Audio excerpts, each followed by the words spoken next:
Aujourd'hui, on est sur un webinaire Solutions Pro sur l'optimisation et la régulation du chauffage. Donc pour info, comme je l'ai mis sur le chat, cette réunion est enregistrée. En dehors des organisateurs, les participants ont leur caméra coupée, le micro qui n'est pas activé, et on demande que les questions soient posées dans l'onglet Q&R. Donc aujourd'hui, on aura deux professionnels qui vont nous parler de leurs solutions, mais on va commencer par une présentation de l'Agence parisienne du climat et de Coach CoPro, puis on va passer par la présentation des deux professionnels et enfin on aura un temps d'échange et de questions. Donc le PowerPoint de ce webinaire vous sera envoyé par mail si vous êtes bien inscrit dans les jours qui suivent ce webinaire. Donc, présentation de l'Agence parisienne du climat et de Coach CoPro. Donc, l'Agence parisienne du climat, on un acteur opérationnel du territoire et on accompagne la mise en œuvre du plan climat de la ville de Paris et de la métropole du Grand Paris. Donc, on est le guichet unique de la rénovation énergétique. Ce guichet, c'est la même chose qu'un espace France Rénov'. Donc Paris Intramuros. Donc nous, on mène tout au long de l'année du coup des actions sur les enjeux environnementaux de la ville dense, du bâti, de l'énergie, des changements climatiques, de la végétalisation, etc. Donc de la transition écologique de la ville de Paris.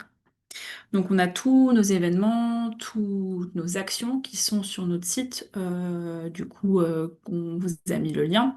Sur ce site, vous pouvez trouver les inscriptions sur nos différents webinaires, rencontres et aussi beaucoup d'articles. On a aussi du coup créé la plateforme Coach CoPro, donc qui est vraiment pour le coup une plateforme, un outil en fait pour suivre les projets avec les copropriétés avec lesquelles on travaille.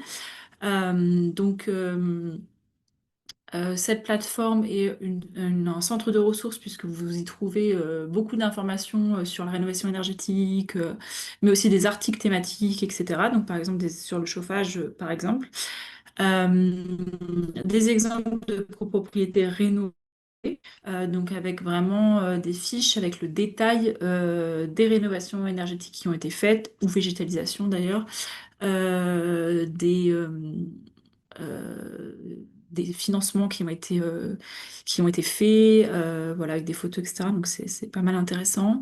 On peut voir aussi sur une carte interactive, donc on peut voir par rapport à son arrondissement, par exemple. On a un annuaire donc, pour trouver le bon professionnel pour ses travaux. Annuaire qui a en son sein des professionnels qui sont affiliés à l'agence. Pour certaines aides financières, en fait, ils répondent à une certaine charte et du coup, ils doivent en fait être affiliés à l'agence. Voilà. On a une newsletter dédiée aux professionnels de la rénovation. Et on fait des formations dédiées à la rénovation énergétique. Donc voilà à quoi ressemble l'annuaire. C'est un outil qui est très utile effectivement dans les projets de rénovation énergétique, etc. Le Solution Pro, c'est un rendez-vous mensuel qui est fait par l'agence du coup.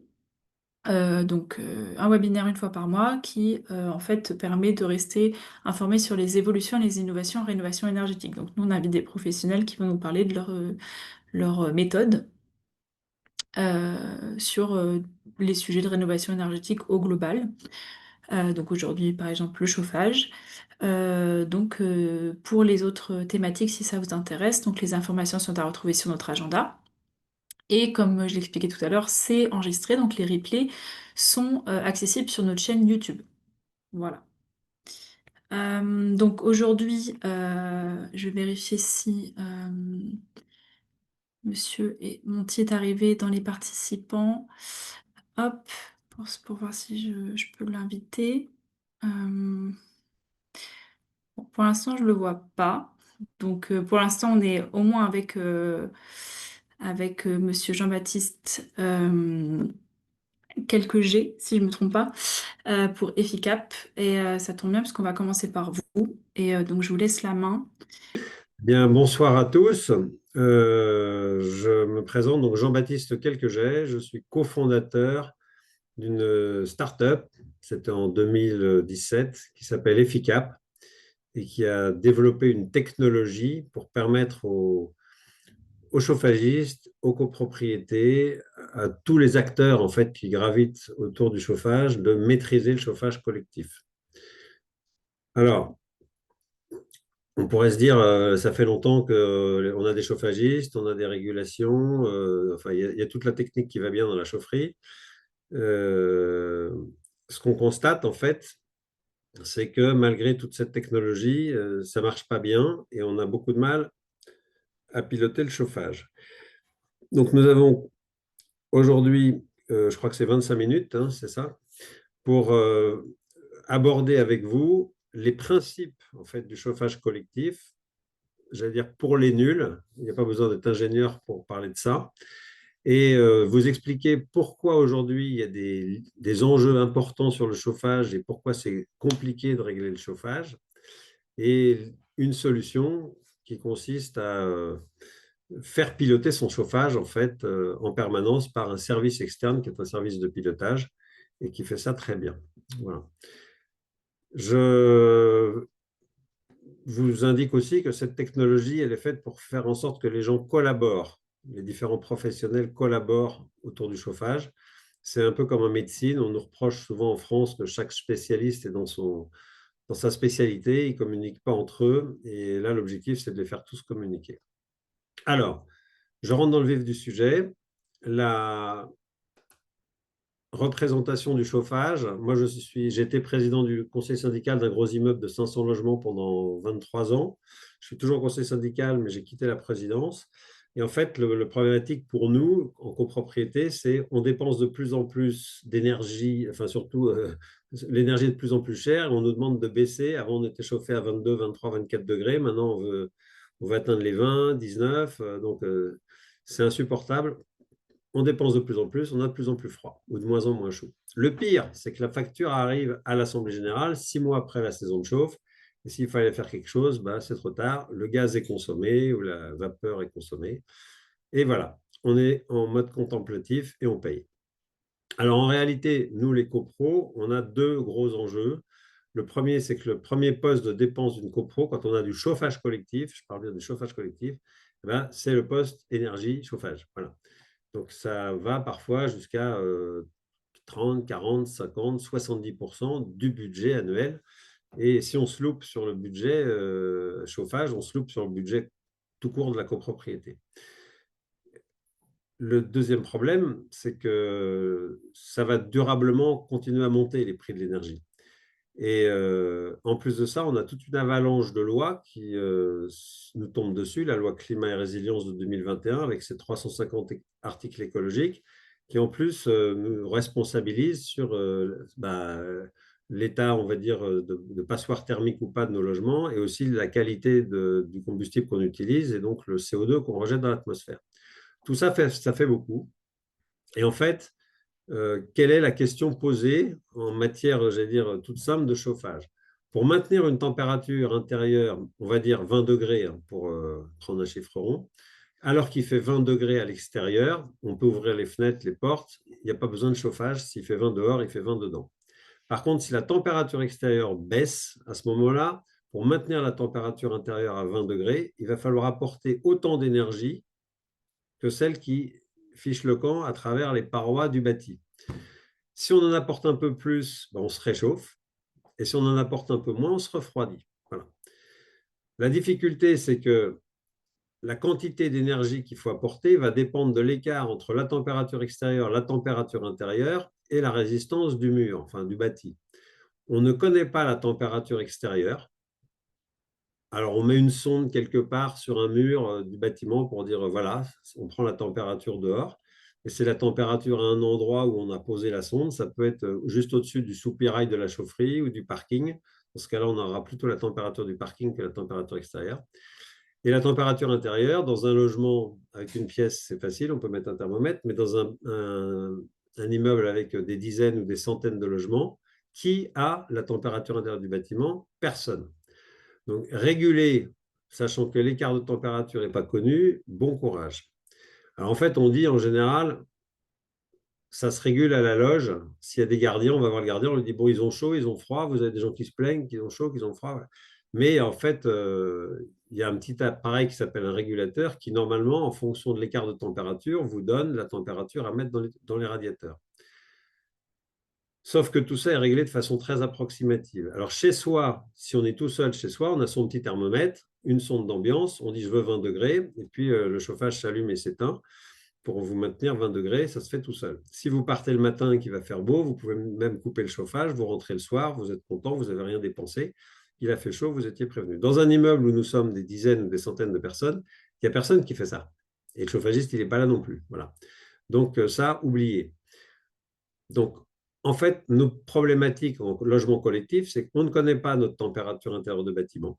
Or, c'est déjà le premier paramètre à connaître. La régulation ne prend pas en compte les inerties du bâtiment et la météo à venir. Or, ça pèse très lourd un bâtiment, ça se refroidit en heures, en dizaines d'heures. Et donc, en fait, il faut qu'on injecte une quantité d'énergie qui va avoir des effets dans plusieurs heures. Et comme on ne sait pas la température qu'il va faire, eh ben, on injecte la température, enfin la quantité d'énergie qu'il faut juste à l'instant présent, mais en fait, ce n'est pas ça la bonne cible. L'exploitant, lui, il vient qu'une fois par mois en général, ou une fois par semaine quand c'est des gros sites, mais il ne peut pas passer sa vie à regarder la météo qu'il fait dehors et à vous régler, anticiper les variations météo. Et puis, ben, on a toujours les mêmes sites. Le bâtiment, ils sont mal chauffés, au nord, ils sont froids, etc. On a l'habitude. Voilà. Donc, on vit avec ça et surtout, on n'a aucun indicateur clé de la performance du bâtiment. Donc, autrefois, qu'est-ce qu'on faisait? On surchauffait les bâtiments. Autrefois, c'est avant que l'énergie coûte cher, on va dire avant la crise de la guerre de l'Ukraine, et on ouvrait les fenêtres. Maintenant, on ne peut plus se permettre ce mode de fonctionnement. On va essayer de travailler beaucoup plus bas. Alors, juste pour ceux qui ne connaissent pas le principe de la régulation, la fameuse loi de chauffe, dont peut-être vous avez entendu parler, elle est là. C'est la barrette rouge là, sur cet instrument qu'on appelle un régulateur. J'ai pris cette photo parce qu'elle est très illustrative. Ici, en bas, vous avez la température extérieure. Donc, ça va de… Alors, ici, c'est moins 5, 0, 5, 10, 15, vous voyez. Donc là, c'est moins 5 degrés et là, c'est 15 degrés à l'extérieur. Et en vertical, on a la température de départ dans les radiateurs. Donc, pour 15 degrés, on envoie du 35 et pour moins 5 degrés, on envoie du 70. D'accord? Jusque-là, ça va. Un petit carreau, c'est 10 degrés. Et 1 degré, c'est 7% de plus sur la facture ou de moins. Donc, avec ses gros doigts, celui qui règle ce truc-là, s'il se trompe d'un carreau, il va vous mettre 70% de plus sur la facture d'énergie. Vous voyez que c'est quand même assez compliqué comme réglage. Alors là, ce sont des systèmes qui marchent à la main. On peut aussi y aller à l'intérieur en mettant les degrés sur un écran digital. Mais quand on est dans la chaufferie, on n'a que ça et c'est tout. Donc, en fait, c'est très approximatif. Et vous voyez, le gars ici, il a mis un petit coup de stylo bille, là, juste ici, pour se souvenir de la bonne position. À cet endroit-là, il ne râle plus dans l'immeuble. Voilà.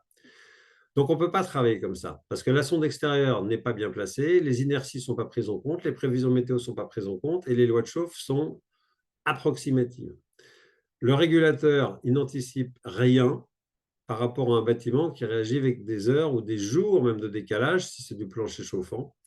Et or, la nature nous apporte tous les jours des remontées de température, des ensoleillements. Vous savez que le soleil, quand il brille sur Paris, on peut avoir jusqu'à 1000 watts par mètre carré offerts gratuitement, pour ceux qui reçoivent le soleil, bien sûr. Ceux qui sont du mauvais côté, ils n'ont pas ce bénéfice. Alors, l'entreprise Efficap, que nous avons créée avec la technologie du même nom, aujourd'hui pilote plus de 20 000 logements. On a sur Île-de-France entre 12 et 20% d'économie d'énergie grâce à la régulation prédictive. Sur des départements comme Toulouse et autres où il y a plus de mi-saison que d'hiver profond, on peut arriver à 25%, voire un peu plus. Ça s'installe en un jour et le retour sur investissement pour des immeubles de l'ordre de 70-80 logements, c'est sur 9 mois. Si c'est sur du 150-200 logements, c'est quasiment instantané. Le système a gagné prix du public des trophées Coach Copro en 2019 et on a regagné les trophées d'éco-rénovation en 2023 avec une copropriété qui s'appelle Jourdan Arcueil. Donc, ce n'est pas quelque chose qui vient de sortir, c'est déjà largement éprouvé. La solution, c'est qu'en fait, on dit, nous, ce qui se mesure s'améliore. Pas de mesure, pas d'amélioration possible. Donc, on objective la température du bâtiment avec des sondes dans les logements. On relève les consommations d'énergie tous les jours et on identifie les écarts de fonctionnement ou les défauts. À partir de mesures, on fait des calculs et on règle les températures, les positions des sondes, enfin, tout ce qu'on peut régler. Et on ajoute une intelligence. Alors, ce n'est pas de l'intelligence artificielle, c'est de l'algorithmique assez sophistiqué, mais on ajoute de l'intelligence pour anticiper les variations qui vont arriver sur le bâtiment et on fait toutes les 15 minutes un pilotage anticipatif. Voilà. En un slide, vous avez votre immeuble à gauche. On met des sondes, des petits objets IoT, donc des petites sondes, en gros, c'est gros comme un paquet de cigarettes avec une pile dedans, ça dure 5-6 ans. On en met en haut, au milieu, en bas, à gauche, à droite, partout. Donc, on fait une pixelisation du bâtiment. On met entre 15 et 20% de sondes dans les séjours d'un bâtiment. Si vous avez 100 logements, il faut à peu près une vingtaine de sondes. À partir de là, on récupère toutes les heures des mesures de température et d'hygrométrie. La sonde émet. Alors, il faut savoir qu'une sonde, ça n'a pas le droit d'émettre plus d'une seconde par jour. Donc, il faut qu'en une seconde, au max, on ait émis les mesures de toute la journée. Donc, ça consomme extrêmement peu de courant, c'est infinitésimal. On récupère ces données, on les modélise et on voit où sont les zones chaudes, les zones froides, les zones qui répondent au chauffage. Derrière, on est interfacé avec un régulateur de chaufferie. Donc, Monsieur Monti, qui est le présentateur qui va suivre, vous présentera ce que c'est qu'une régulation. Et on s'interface avec lui pour agir en fait sur votre confort. On achète la météo, la vraie météo, pas celle qu'on va trouver sur la sonde extérieure de l'immeuble, mais la vraie météo sur la zone où est l'immeuble. On a récupéré les comportements thermiques de l'immeuble à travers l'analyse de comment l'automate fonctionne. Donc, on a les données énergétiques, les données d'inertie de l'immeuble. Et on fait collaborer les différents professionnels qui ont un accès au système. C'est un petit peu comme Google Maps, si vous voulez, ou Waze. Chaque conducteur peut bénéficier des infotrafics de tout le monde et on lui dit vous arriverez à telle heure, ça va vous coûter tant d'essence, etc. Bon, on a fait l'équivalent du Google Maps du chauffage pour les différents chauffagistes qui sont à bord de leur régulation. Et même, je dirais que quand ils ne sont pas là, il y a un conducteur dans le centre serveur EFICAP qui vient conduire toutes les 15 minutes l'immeuble. C'est ça le principe. On récupère sur des écrans à la fois des indications de température. On est capable d'aligner, je vous montrerai un exemple juste après, des immeubles entre eux au degré près. On regarde les rendements. Par exemple, là, les points rouges, c'est les rendements de la chaufferie sur les 7 derniers jours. On regarde si par rapport au budget qui est en rouge, on est plutôt au-dessus ou en dessous du budget en termes de performance. Ça permet de savoir si on peut continuer à se chauffer à partir du mois d'avril ou si on commence à arrêter parce qu'on a consommé je veux dire, tout le budget nécessaire. Et voilà. Donc ça, ce tableau de bord, il est très simple. C'est l'indispensable pour piloter. C'est étonnant qu'à notre époque, on n'ait pas tous ça. C'est un peu comme si sur une voiture, on vous disait, il n'y a pas de compteur kilométrique, il n'y a pas de jauge d'essence, il n'y a pas d'indicateur de vitesse. Et avec ça, vous essayez de faire du 4 litres au 100. Ben, bon courage, quoi. Aujourd'hui, c'est malheureusement ce qui se passe. Je vous montre juste un exemple pour vous donner un petit coup de pétillant là-dessus. Là, c'est du réel, hein, ça vient de se passer, c'était le mois fin septembre. Dans un parc arboré, il y a 9 immeubles, des petites tours, avec chacun leur chaufferie, leur sous-station, comme on dit, leur régulation propre. Donc, chacun est régulé à sa façon. Et ils viennent de faire une isolation thermique par l'extérieur. Et ils ont mis les ventilations des VMC autour de la sonde extérieure qui est sur le toit. Donc, la sonde extérieure est entourée de 5 gros ventilateurs qui font cracher l'air qui vient du bâtiment. Inutile de vous dire que quand on a allumé le chauffage, c'est ce qui s'est passé le 26 septembre, eh ben, il y a des gens qui ont pris, par exemple, de l'air froid dans les sondes, d'autres qui ont de l'air chaud, etc. Et donc, le 26, allumage du chauffage, c'est là où ça remonte.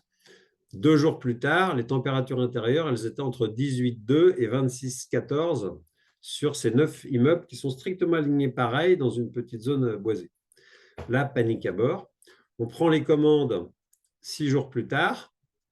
Donc là, on arrive ici et on met en route notre régulation prédictive. Et très vite, 4 jours plus tard, les températures sont entre le 20 et 22 degrés. Donc voilà, on a déjà bien réduit l'écart. Et après ça, on refait travailler nos algorithmes. Bon, là, il y a eu un défaut technique sur une des chaufferies, donc elle a un petit peu été en dessous des 21, mais bon, c'est pas très grave. Et on a mis tout le monde dans un mouchoir de poche parce que c'est très zoomé là, hein. Mais le 28, 10, donc exactement un mois après l'allumage, les 9 températures intérieures des bâtiments étaient entre 20 degrés 62 et 21 degrés 65. Donc à 3 centièmes près, elles sont espacées de 1 degré. Et bien, je vous garantis qu'en 4 jours, aligner les immeubles, à part celui qui avait un problème technique, mais c'est impossible à faire.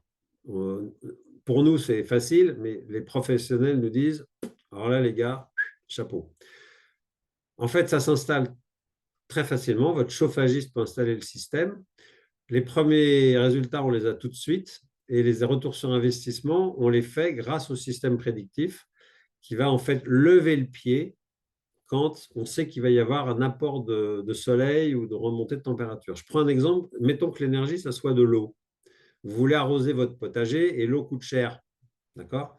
Donc, vous arrosez pour le maintenir humide. Mais vous savez qu'il va pleuvoir. Donc, vous mettez juste ce qu'il faut pour que l'humidité soit bonne. La pluie fera le reste.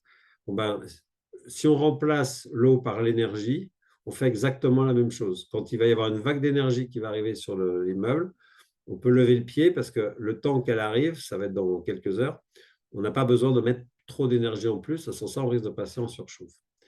Et avec le système, quand on se débrouille bien, au fil du temps, on arrive à aligner tous les appartements pour qu'ils soient pratiquement à la même température. Alors, quelques images pour finir. Ça, c'est l'immeuble où j'habite. Là, je suis en train d'émettre cette vidéo depuis cet immeuble.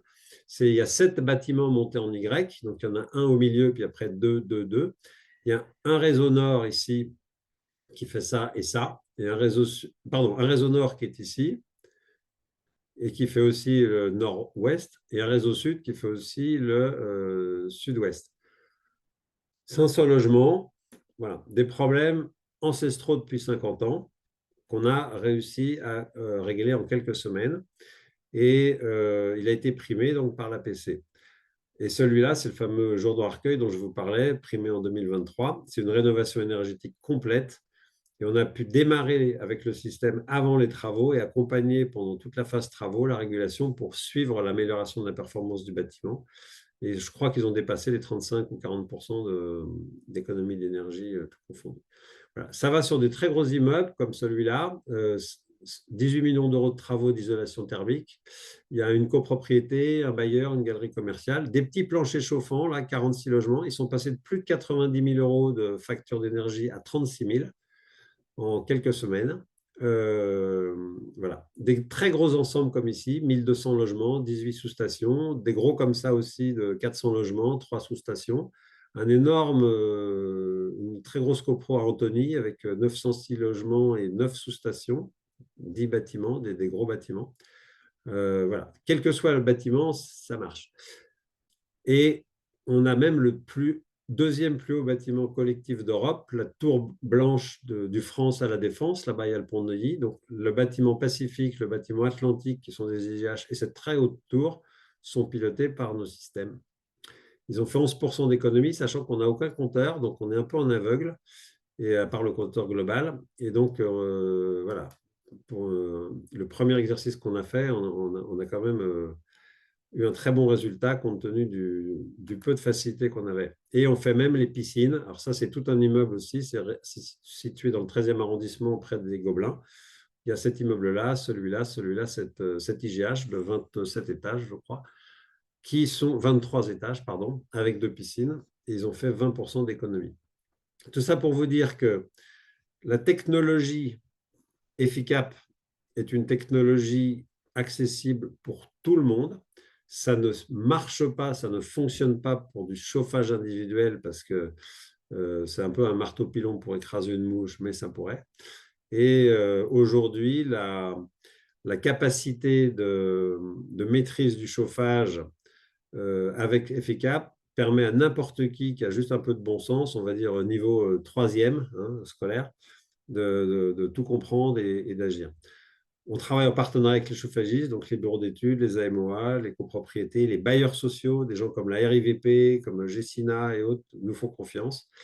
Et on est présent sur Paris, Toulouse, Lyon, Grenoble, Orléans, Genève. Voilà. Le système a largement fait ses preuves. Pour l'instant, tout est en français, mais s'il y a des Anglais qui sont intéressants, on pourra faire une version en anglais.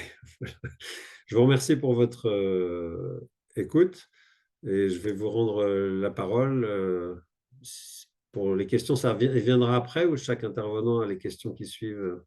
Alors là, on va d'abord laisser la parole à Monsieur Monti qui nous a rejoint et à la fin, on a une demi-heure au moins de questions. Donc voilà, je rappelle de bien mettre les questions dans l'onglet Q&R, ce qui nous permet de suivre après les questions à la fin.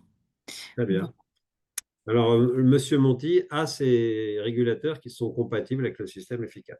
Alors, moi, je représente, à la fois la société Vigilia et la société Fulgoni, mais là, je vais vous présenter la solution, Vigilia. En fait, qui sommes-nous? Eh bien, c'est très simple. Je ne sais pas si vous avez le PowerPoint. Voilà. En fait, un de mes techniciens a voulu développer, une solution connectée. Et on a fait un travail de recherche et de développement sur les régulateurs de chaufferie. Le but du régulateur connecté, c'était simple, c'était au départ d'optimiser la réactivité dans nos chaufferies et c'était aussi d'éviter un certain nombre de déplacements. Bon, la circulation dans Paris, vous la connaissez, le stationnement, c'est plutôt difficile, donc on perdait en réactivité et grâce à la connectivité, on avait au moins une vue précise des installations. Et pour ça, bien, on n'a pas trouvé dans le milieu industriel des outils capables d'être gérés par nos techniciens, des outils simples, ludiques, qui nous permettent là aussi de pouvoir piloter à distance des installations et des techniciens chevronnés comme des nouveaux. C'était aussi une attractivité pour nos jeunes techniciens de pouvoir avoir un outil efficient et programmable. Donc la slide suivante vous montre un petit peu quelles solutions on a apportées dans ce système. On a donc créé un matériel, c'est-à-dire qu'on achète des boîtiers complètement vides et auxquels on va mettre de l'intelligence dedans. Donc ça permet d'avoir un outil totalement adapté au local technique qui nous est confié, que ce soit une chaufferie, une centrale de ventilation, peu importe, une sous-station vapeur. Comme vous le voyez sur le deuxième module, on voit ici un schéma de principe d'une installation de chaufferie qui va être rendue en dynamique. C'est-à-dire qu'on va avoir les consignes des circuits, on va avoir les alarmes des circuits, on va avoir aussi les modes de fonctionnement, c'est-à-dire qu'on va tout de suite voir en visuel, et d'ailleurs la copropriété peut aussi avoir un visuel de son, pardon, de son installation. Elle va pouvoir ainsi voir si les températures de départ sont conformes aux consignes, si la température extérieure est bien enregistrée. On va aussi faire remonter les informations des compteurs. Sur le troisième bandeau, vous voyez les widgets qui sont présentés, qui en fait sont des modules comparables à ce qu'on a sur les armoires électriques. Donc le technicien va tout de suite pouvoir les faire fonctionner, même à distance, pour mettre à l'arrêt une pompe, pour déclencher une pompe, pour modifier les courbes de chauffe. Voilà. Et à partir de là, dans la quatrième rubrique, on va y mettre un certain nombre d'éléments, notamment une anticipation météo, par exemple, qui va nous permettre là aussi bien d'anticiper les mises en chauffe ou les coupures. Voilà pour cette slide. Donc là, vous voyez que le technicien, il a vraiment, devant lui une fiche totalement, claire, c'est-à-dire que sur la droite, vous voyez un peu le positionnement, de ces chaufferies. Il va tout de suite voir si elles sont en alerte, si elles sont en mode de fonctionnement ou si elles sont en qu'il y a un problème dessus, donc par des couleurs très très simples, hein. Le vert, ça fonctionne bien, le rouge, c'est vraiment en arrêt et le orange, il y a un défaut sur la chaufferie. Ce qui lui permet là aussi d'optimiser ses déplacements si nécessaire et puis de se connecter sur la chaufferie pour voir à quel moment elle dysfonctionne. Donc il a à la portée de la main un certain nombre d'éléments qui vont lui permettre là aussi, de pouvoir gérer sa chaufferie, à distance. Le tableau de bord qui va figurer sur la slide suivante, voilà, vous confirme un petit peu le mode opératoire. Alors, par exemple, un outil très très intéressant, qui nous est utile. Imaginons que la chaufferie est en alerte parce qu'elle a une indication de température extérieure qui ne fonctionne pas. Eh bien, le technicien peut prendre un site, voisin, peut prendre l'impédance de la sonde extérieure sur le site voisin et fait communiquer sa centrale de régulation, ce qui lui permet là aussi, bien de pouvoir dépanner et ensuite revenir dans la chaufferie pour changer la sonde extérieure. Voilà une optimisation qui peut être faite à distance, et qui permet de donner, de continuer le mode de fonctionnement de la chaufferie de l'immeuble. Donc c'est des petites, manipulations qui sont, là aussi performantes et qui ne gênent en rien le confort de l'immeuble. Donc, comme vous le voyez ici, vous avez donc ce schéma de principe, hein, qui est très représentatif de la chaufferie que vous avez. C'est-à-dire que là encore, les appareils qui figurent sur le schéma de principe sont vraiment les appareils que vous avez en chaufferie, en fonction des marques, en fonction des types. Là, par exemple, on a des chaudières ovales, on a des pompes Grundfos et on a, également comment dire? Et une 23 voies Siemens. Voilà, ça c'est un exemple. On a une production d'eau chaude, Guyot Atlantique. Donc là et vous voyez que, vous avez des consignes, vous avez des températures. La consigne est souvent dans le carré, rose et la température atteinte, elle va varier en fonction du programme et on va tout de suite voir si la température du fluide caloporteur qui est distribué est conforme à la consigne. Il suffit pour le technicien de plugger sur l'appareil et là je vous invite à passer à la slide suivante et il a, devers lui ah tiens c'est marrant, la slide suivante. Voilà.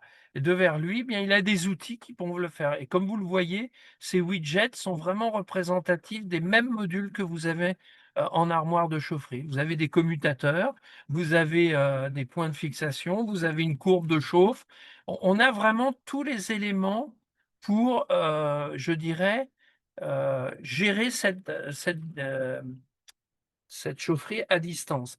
Alors, bien évidemment, quand on rénove une chaufferie, ces appareils sont installés, de façon, automatique, quel que soit le cahier des charges du bureau d'études d'ailleurs, parce que tous les bureaux d'études n'incitent pas à la connectivité. Mais nous, on met en place, ce dispositif parce qu'on considère que, quand même en 2025, on devrait être capable de connecter un bon nombre de chaufferies aujourd'hui. Donc ça a vraiment un impact, très important et puis modifier une courbe de chauffe, par exemple, eh bien, quand, l'immeuble, ressent peut-être une forte chaleur et qu'il n'y a pas une réaction des sondes et cetera, eh bien, au moins, on peut tout de suite modifier sur un appel téléphonique, la courbe de chauffe, ce qui permet d'optimiser, là aussi, les consommations d'énergie.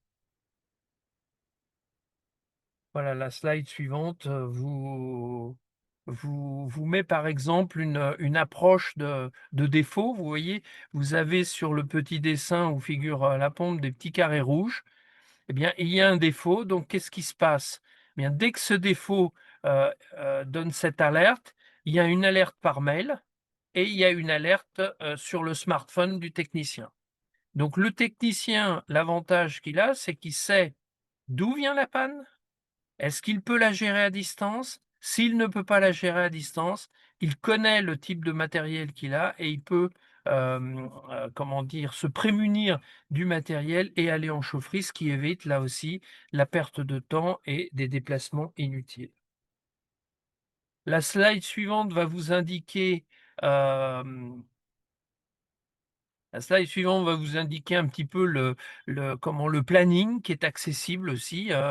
On peut modifier les modes de fonctionnement. Alors ça, on peut changer les plages horaires de fonctionnement de la régulation. On peut l'optimiser, hein. Donc, on a vraiment un outil très simple, très ludique qui permet là aussi de pouvoir gérer au mieux le mode de fonctionnement de la chaufferie. Là aussi, ça c'est un point important, heu, le, mmh, le coproprie enfin, du moins la copropriété peut contrôler ses consommations.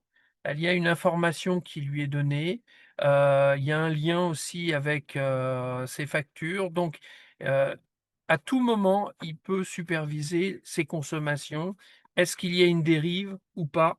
Donc il est tout à fait, en capacité là aussi de visualiser, ses consommations d'énergie, donc et de faire après les calculs qui lui sont nécessaires. La slide suivante vous montre l'impact que peut avoir une anticipation météo. Vous savez qu'à Paris, notamment, ou même en banlieue, de toute façon en Île-de-France, on a une température très basse le matin. Voilà, on a peut-être 5-6 degrés. En ce moment, c'est plutôt 0,3 degrés. Et puis dans la journée, on sait que les températures vont remonter, puis l'après-midi, on va peut-être avoir 12 degrés. Aujourd'hui, comment fonctionnent les régulations non connectées? Elles ont, une sonde extérieure qui va leur indiquer, une température à l'instant T et la vanne de régulation va se positionner à l'instant T sur la bonne position. Seulement le problème, c'est que l'inertie du bâtiment est telle que peut-être qu'il va y avoir une période de surchauffe à un moment donné, peut-être, comment dire? Peut-être 2 heures de surchauffe, 3 heures, ça dépend l'inertie du bâtiment. À partir du moment où on a une anticipation météo, que se passe-t-il? Il se passe la chose suivante, c'est que, la météo va nous annoncer que, ben, à 13 heures, la température va remonter. Eh bien, la régulation va se positionner 2 ou 3 heures avant, selon l'inertie du bâtiment, commencer la coupure, ou du moins la réduction, ce qui va nous permettre en fait de limiter la chauffe pendant ces 2-3 heures et puis, comme ça, ben, on a un confort tout à fait, régulier, tout à fait stable et personne, d'ailleurs ne se rendra compte de l'action de cette anticipation météo. Mais en tout cas, l'économie, réalisée, elle est réelle et s'il faut, par exemple, le soir, remonter les températures, ben, là aussi, la progression de la remontée de température se fera petit à petit. Donc là aussi, il y a vraiment une optimisation grâce à ces stations météo. On peut aussi optimiser la gestion énergétique en quoi faisant? En mettant des sondes, dans certains appartements.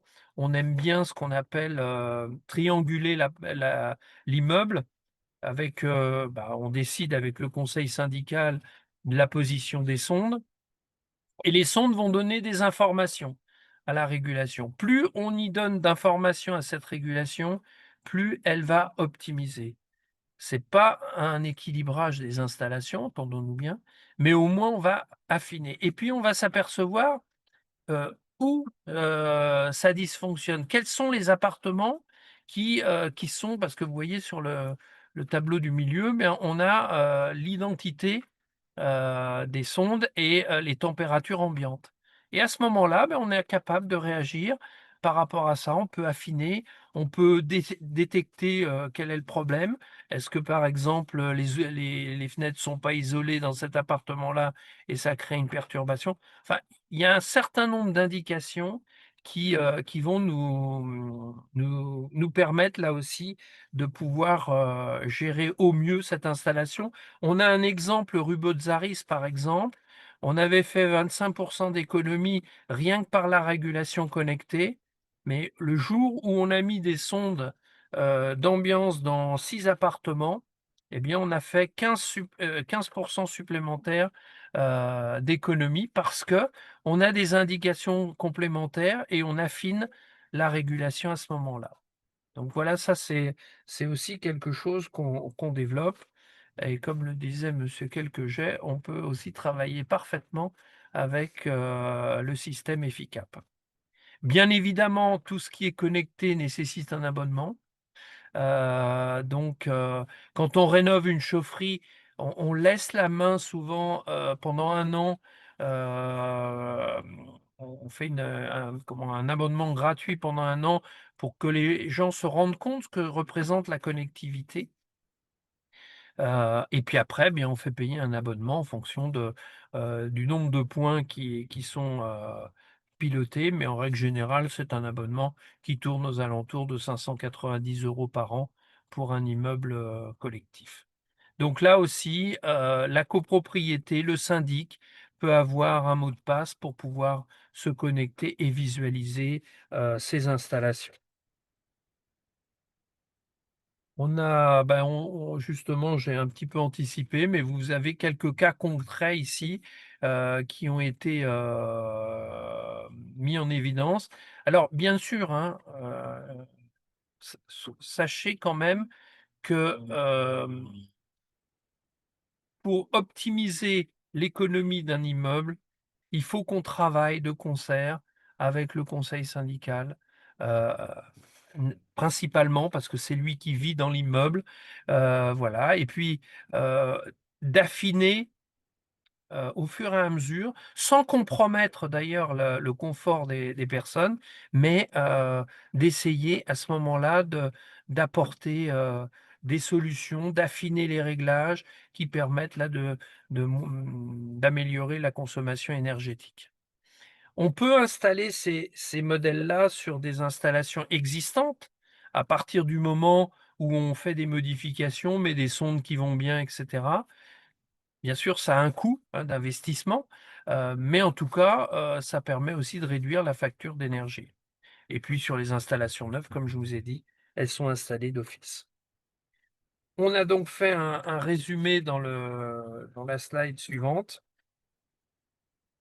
Qui, voilà, qui vous montre un petit peu que le régulateur est approprié à votre installation, ni plus ni moins.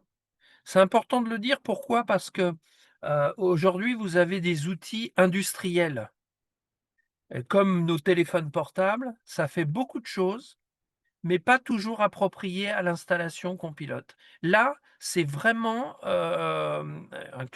vraiment, dédié au local technique, à la chaufferie, et si la chaufferie évolue, eh bien, on peut faire évoluer, bien évidemment, l'outil, le logiciel interne. Donc la plateforme est accessible, on communique avec, toutes sortes de moyens, les tablettes, les portables, sur PC, donc vraiment il y a tout ce qu'il faut, et puis, c'est quelque chose de très évolutif, donc s'il y a besoin de rajouter, des sons, s'il y a besoin de rajouter des éléments, et bien ça se fait, très facilement. Vous avez sur les slides suivantes quelques cas concrets. Voilà, on vous montre des photos, vous voyez, sur la partie gauche, on voit des chaudières ovales avec une panoplie de chauffage. Bah, vous le retrouvez en schéma, adapté. Sur la droite, bah, on a des chaudières, voilà, Optima gaz. Bah, c'est tout à fait, la comment dire? La retranscription, de votre chaufferie. Dans les armoires, la slide suivante vous montre un petit peu que dans les armoires électriques, voilà, on va intégrer les modules de régulation. Donc, ce qu'il faut savoir, c'est intéressant, c'est que le technicien qui est en chaufferie, qui va modifier des paramètres, parce qu'on lui a demandé de modifier certains critères, ça se fait automatiquement sur le schéma de principe, ce qui lui permet à la personne qui va se connecter par la suite, bien d'avoir tout de suite le résultat de la modification. Donc c'est très, après, vous avez, voilà, on peut multiplier bien sûr les installations. Ce qui est intéressant aussi dans notre outil, mais ça c'est plus vrai pour les mainteneurs, c'est-à-dire que s'ils rajoutent un circuit, eh bien ils peuvent modifier le schéma de principe à l'instant T, pas besoin de ils peuvent le faire depuis l'appareil, depuis leur PC, ou leur tablette. Donc ça, c'est plutôt, intéressant et puis, voilà, on a aussi, sur la dernière slide, vous allez voir donc les clients qui nous font confiance, les maisons de retraite, les châteaux forts, les salles de spectacle, voilà donc, et les hôpitaux, hein. Donc et on peut aussi on peut piloter de la vapeur basse pression. Par exemple, il y a des immeubles à Paris, qui sont en immeuble en vapeur basse pression. C'est pilotable aussi par, une régulation connectée et puis toutes les nouvelles installations, quelles qu'elles soient. Voilà pour, la présentation de notre outil de connectique.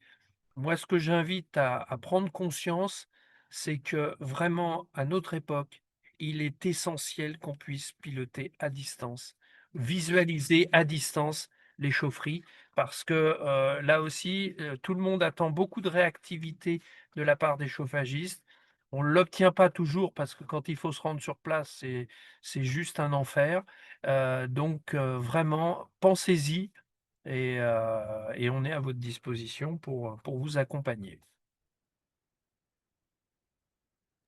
Très bien, je vous remercie. Donc on va passer, je pense qu'il y a des personnes qui ont déjà des questions, je vois là. Donc on va passer au moment des échanges et des questions. Donc il y aura des questions, je pense, pour vous deux. Alors je vais juste regarder dans l'onglet Q&R, on en a deux. La première, je crois que c'était pour Efficap, je crois. Que se passe-t-il en cas de déménagement si une personne ajoute un apport sous la sonde? Si vous voulez y répondre.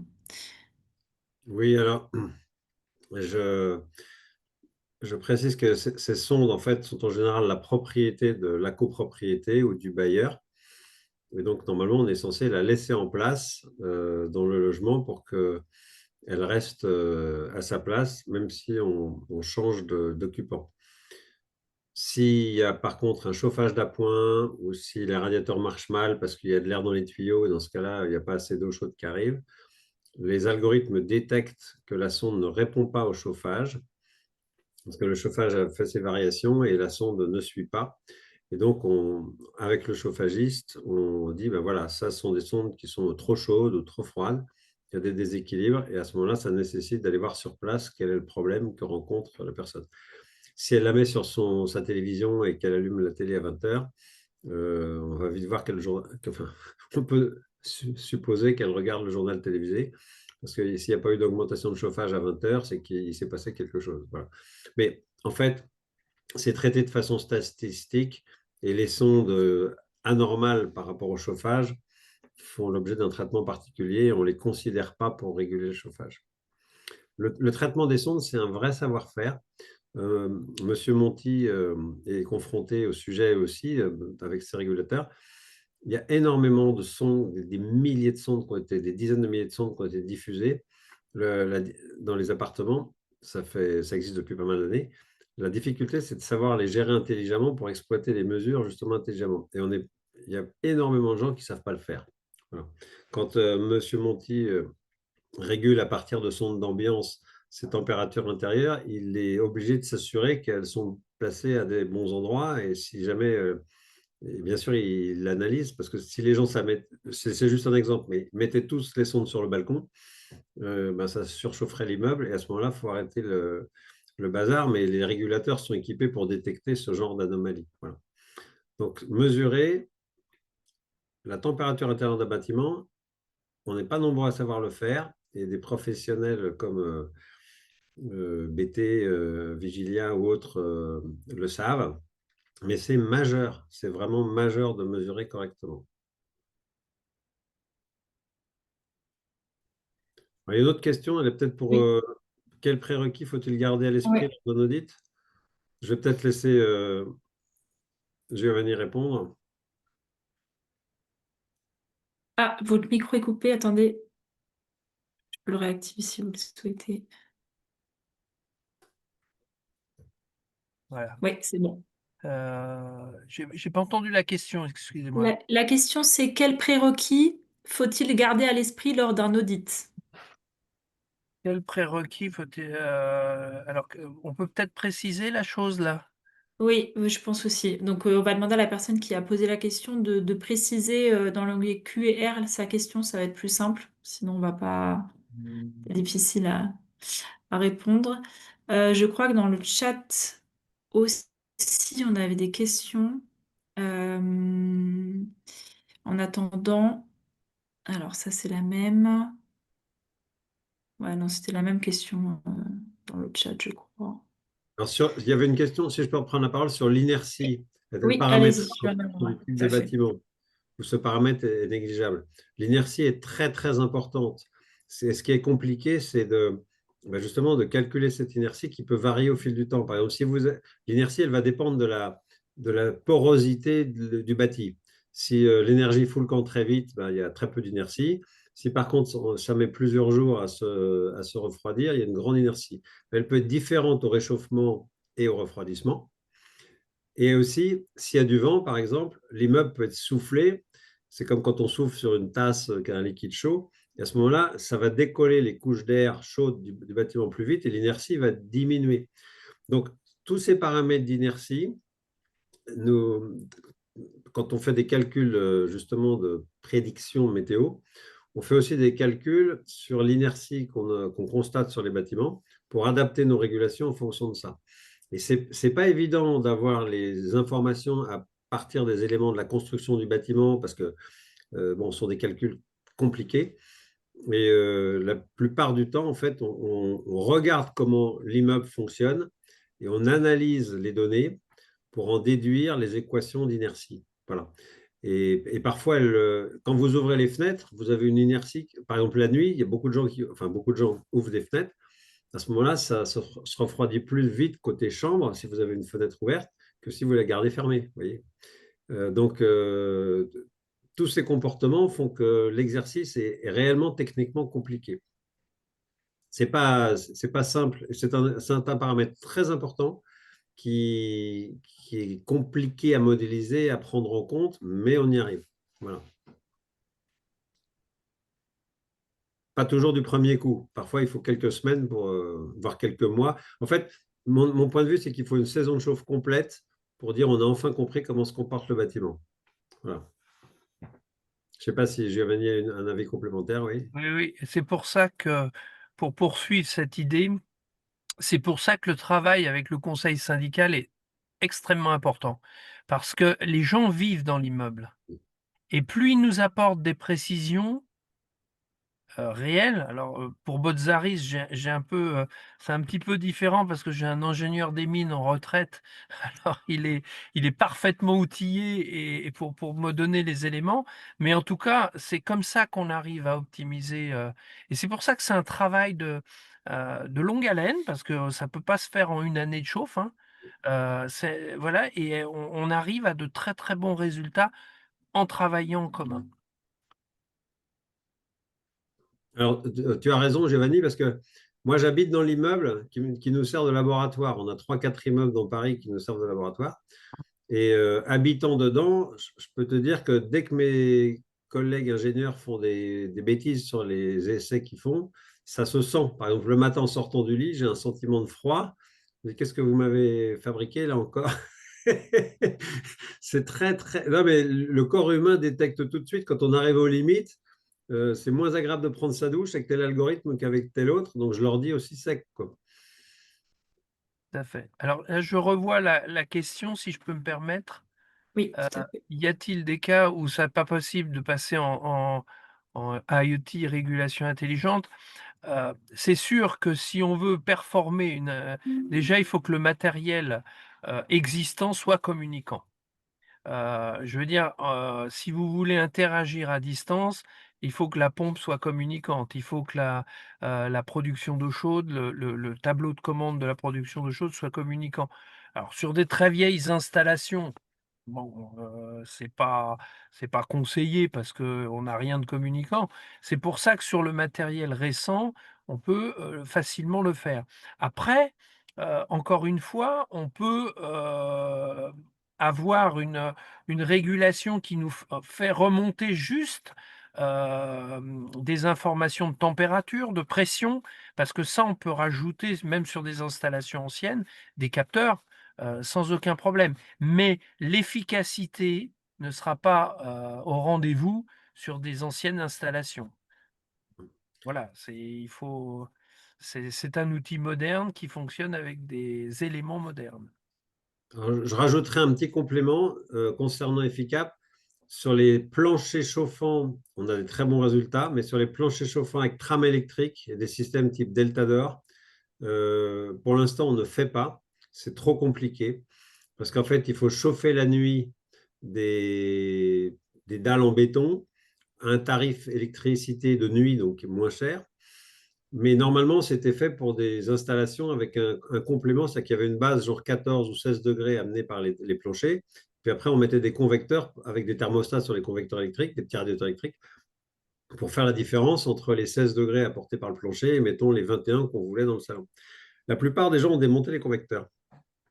Et ils utilisaient en fait les planchers comme régulation principale. Sauf que ça a des inerties tellement importantes que pour anticiper ce qu'il faut injecter dans la dalle, en connaissant la quantité de froid qu'il va y avoir demain, personne ne fait ça. C'est un sujet de labo. Mais techniquement, pour réguler ça, parce qu'il y a des régulateurs dans chaque sous-station électrique de l'immeuble, c'est une usine à gaz. Et en fait, c'est tellement un casse-tête que nous, le marché, ce genre de marché, il est très faible. C'est peut-être 5% à peine des logements construits en chauffage collectif. Pour l'instant, je n'ai jamais vu de solution, ni en France ni à l'étranger, qui savait traiter ces trames électriques correctement. Par contre, des chaudières à gaz, des chaudières à vapeur, des chaudières à fioul, des chaudières à charbon, tout ce que vous voulez, du réseau de chaleur de ville, à eau, à vapeur, tout ça, on sait traiter. Que ce soit avec les régulateurs de Giovanni ou les Efficap, on sait faire ça, quoi. Efficap n'est pas un régulateur, hein. Efficap est un système qui se connecte à des régulateurs comme ceux de Giovanni, qui sont des super régulateurs. Je fais juste un petit coup de pub pour toi, Giovanni, mais c'est vrai qu'ils ont fait un super boulot parce que c'est des gens qui sont dedans, qui ont fait leur outil tel qu'ils auraient voulu qu'il soit. Voilà. C'est fabrication française, c'est super simple. Alors, c'est plutôt pour des chauffagistes, hein. C'est pas fait pour. Enfin, faut aimer gérer le chauffage. C'est vrai que quelqu'un qui est un retraité, qui aime la technique, il va s'en sortir. Mais ce sont des super régulateurs français avec plein de bon sens dedans. Nous, on les aime beaucoup, ces régulateurs-là. Et effectivement, on peut leur apporter une intelligence supplémentaire ou collective en les connectant à des plateformes comme Efficap. En attendant, pratiquement, moi, en 8 ans, j'ai refusé 3 fois d'installer la techno parce que souvent l'installation était trop vétuste. C'est-à-dire que les équipements sont emboués, les pompes sont foutues. Enfin, réguler une voiture qui ne marche pas, ça ne sert à rien de lui mettre un super régulateur de vitesse. Si vous voulez, si le moteur ne tourne pas, ça ne sert à rien. Donc, quand on tombe sur une installation trop vétuste, il faut déjà commencer à la faire tourner. Après, on l'optimise. Alors, si je peux rajouter un point, voilà, c'est-à-dire que la régulation, c'est une chose, l'équilibrage des réseaux en est une autre. L'équilibrage, alors, il y a 2 types d'équilibrage, hein, c'est-à-dire il y a l'équilibrage, ce qu'on appelle vertical, c'est-à-dire celui-là va se faire depuis les vannes de pied de colonne, et il y a l'équilibrage horizontal qui lui va être géré soit par les radiateurs, les coudes de réglage ou T de réglage qui sont mis sur les radiateurs, et puis on va permettre là aussi la circulation optimum du fluide caloporteur. Ça, c'est c'est pas géré par la régulation, entendons-nous bien, hein. C'est de l'hydraulique pure qui nécessite des organes de réglage bien précis. Très bien. Bah, je laisse encore, voilà, si vous avez d'autres questions, vous pouvez les poser. Et si jamais vous avez d'autres choses à nous dire, vous êtes libre aussi. Voilà, on laisse encore quelques minutes si jamais vous avez des questions. Voilà. Donc, onglet Q&R, vous pouvez poser les questions que vous souhaitez. Peut-être ce que je peux ajouter en complément en attendant des Bien sûr. questions, c'est Oui, que allez-y. le métier des chauffagistes devient compliqué parce que le corps humain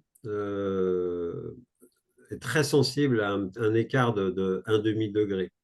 Et avant, quand on travaillait avec des immeubles un peu trop chauds, on s'en sortait très bien. Aujourd'hui, vous voyez, une chambre en général est conçue par le constructeur de l'immeuble avec en général moins de puissance qu'un séjour. Mais avec le télétravail, le Covid et tout le bazar, les gens se sont mis à travailler chez eux dans les chambres.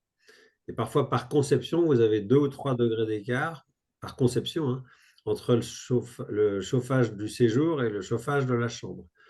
Et donc, les gens disent, ah, mais moi, j'ai 18 dans la chambre. Mais il faut savoir qu'à certaines époques, les chambres étaient conçues pour être chauffées à 16. Sur les immeubles vraiment anciens, c'était 16. Donc, par exemple, sur du plancher, les tuyaux sont beaucoup moins serrés dans les chambres. C'est noyé dans le béton, donc on ne peut pas faire grand-chose, que dans les séjours. Donc, vous envoyez de l'eau dans un circuit qui fait à la fois la chambre et le séjour, mais il y a beaucoup moins de tuyaux dans la chambre que dans le séjour. Donc, les chambres sont obligatoirement plus froides. On ne peut pas faire autrement. Et là, ça devient un casse-tête, c'est-à-dire que quand on dit 19, il faut savoir que la réglementation interdit qu'on soit chauffé à moins de 18. C'est indécent. Et plus de 19, c'est hors la loi. Eh bien, je vais vous dire, pour faire du 19 pile poil partout dans des centaines de logements à partir d'une chaufferie, c'est juste mission impossible. Donc, les gens deviennent en ce moment assez souvent intolérants d'un manque de chauffage, mais qui vient aussi d'une réglementation qui n'est pas adaptée et d'équipements qui sont plus adaptés à travailler à ce niveau de précision. D'où l'intérêt d'instrumenter à fond, comme avec des automates présentés par Giovanni, où on a accès à tous les paramètres à distance. Et effectivement, il faut pouvoir agir à distance très vite. Une sonde de température, Giovanni parlait d'une sonde de température qui marche plus. Elle envoie du 0 degré, vous balancez du 70 degrés dans les radiateurs. Si elle a du 0 degré parce qu'elle a pris un coup sur le capot, qu'il y a de l'eau qui rentre dedans et qui pleut, ça vous coûte une fortune. Moi, je rencontre ça tous les ans. Tous les ans, il y a des immeubles qui partent comme ça en écart de température. Ça peut être un dimanche à 15h30 et il n'y a personne dans la chaufferie. Ben, c'est la panique. Ils nous appellent en surchauffe à 23h. Qu'est-ce qui se passe? Machin, machin. Ah, évidemment, à cette heure-là, il n'y a pas grand monde pour aller le dépanner. À distance, on peut quand même parfois prendre des mesures. On peut bloquer une fausse température pour ramener l'immeuble à la bonne température et sauver les choses. Donc aujourd'hui, être connecté, oui, c'est un must. Il faut être connecté. C'est l'état de l'art. Très peu le sont vraiment. D'accord? Mais toute la technique existe. Elle vient principalement des immeubles tertiaires, immeubles de bureaux, etc. Mais avec des inventions comme celle de Giovanni, on ramène la capacité de ce qu'on fait à un immeuble de bureau pour un immeuble avec du logement collectif. Donc aujourd'hui, il ne faut pas se priver, il faut moderniser sa régulation. Il y a juste un ordre de grandeur. On nous dit, on a ma prime rénov avec 35 points d'économie d'énergie sur le bâti. Mais on peut faire 35 points juste avec le chauffage parfois, déjà. En fait, il faut faire les deux, hein. Mais voilà, c'est pour vous dire qu'en régulation, dans nos métiers, on peut très bien faire des dizaines de pourcents d'économie d'énergie sans changer un bout de paroi, sans mettre un double vitrage. Rien qu'en régulant mieux, ce sont des chiffres qu'on a facilement atteints. Je ne sais pas, tu confirmes, hein, Giovanni? Absolument, Voilà. absolument. C'est vrai que Et on est les oubliés de la rénovation globale. Parce qu'on dit, oh bah, on isole, puis quand ça sera bien isolé, on s'occupera de mettre la bonne puissance de chauffage. C'est faux. Il faut faire l'inverse. Il faut commencer par bien réguler son chauffage au mieux possible. Là, vous drainez déjà des économies. Et ensuite, vous attaquez le bâti parce que ça va prendre quelques années. Voilà. Et, et C'est, ça serait un peu mon message de la fin. Voilà. je rajouterais une chose qui, moi, m'étonne toujours, parce que on a développé cet outil, ça fait maintenant, on a progressé, hein, mais on a vraiment développé cet outil depuis 4 ans. Euh, Aujourd'hui, tout est connecté. Je veux dire, on va chercher un appareil électroménager, c'est connectable. Et on peut l'avoir sur son smartphone. On sait ce que le réfrigérateur, il est intelligent, il sait ce qu'il a dedans et il nous dit les dates de péremption. Enfin, mais je trouve quand même dommage que l'habitat collectif, dont la dépense la plus importante est l'énergie, hein, le chauffage, la production d'eau chaude, c'est ce qui génère le plus gros budget, eh bien, ce n'est pas connecté. Et un dérapage, je prends un exemple sur une régulation qui n'est pas connectée. Si vous nous appelez en disant ah, mais il faut me baisser la régulation, le technicien ne va pas prioriser votre installation. Pourquoi? Parce que pour lui, un réglage de régulation, ce n'est pas important. Il va peut-être mettre 2 3 jours, mais 2 3 jours, vous allez surconsommer. Alors que si vous êtes connecté, ça se fait. Hier soir a été un exemple pratique. Je l'ai fait en appelant mon technicien depuis ma voiture, en lui disant: «Attention, on a un immeuble là qui a un problème. Apparemment, la sonde extérieure ne donne pas la bonne température». Eh bien, on l'a fait en 5 minutes de temps. Et l'immeuble a été dépanné et on n'en entend plus parler. Donc, je veux dire, il faut y songer quand même parce que c'est pas pour vous vendre un produit, encore une fois. C'est pour vraiment que votre facture d'énergie, elle puisse être à la hauteur de vos consommations et de votre confort.